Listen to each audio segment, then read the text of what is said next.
রাসূল সাল্লাল্লাহু আলাইহি ওয়াসাল্লাম বলছেন, ফেরাউন নিয়ে এসে আসিয়াকে একবারে বালির উপরে ফেলে দিল, দেওয়ার পরে দুই হাতে কাঁটা মেরে দিল, দুই পায়ে কাঁটা মেরে দিল, পাথর চাপা দিল। আসিয়া আল্লাহর কাছে বলছে, রব্বিবনিলি বাইতান ইনদাকা বাইতান ফিল জান্নাহ, আল্লাহ তুমি আমার জন্য জান্নাতে তোমার কাছে একটা ঘর তৈরি করো। আল্লাহর কাছে দোয়া করছেন। আসিয়া তপ্ত বালির উপরে রৌদ্রের মধ্যে ফেলে দিয়ে কষ্ট দেয়।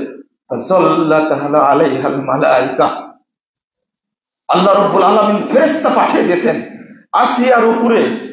ফেরেশতারা কোটি কোটি ফেরেশতারা পর বিছায়া ছায়া করে ধরে রাখছে। আয়াকশিবুল হিজাব, আল্লাহ রাব্বুল আলামিন পর্দা খুলে দিলেন। ফারাআত বাইতান ফিল জান্নাহ, জীবিত অবস্থায় থাকতে আল্লাহ রাব্বুল আলামিন তাকে জান্নাত দেখালেন। আসিয়া জান্নাত দেখলেন। মরার আগে সরাসরি জান্নাত দেখেছেন একজন মানুষ, তিনি হলেন মহিলা, তিনি হলেন আসিয়া। মহিলাদের মর্যাদা কি কম? কম না।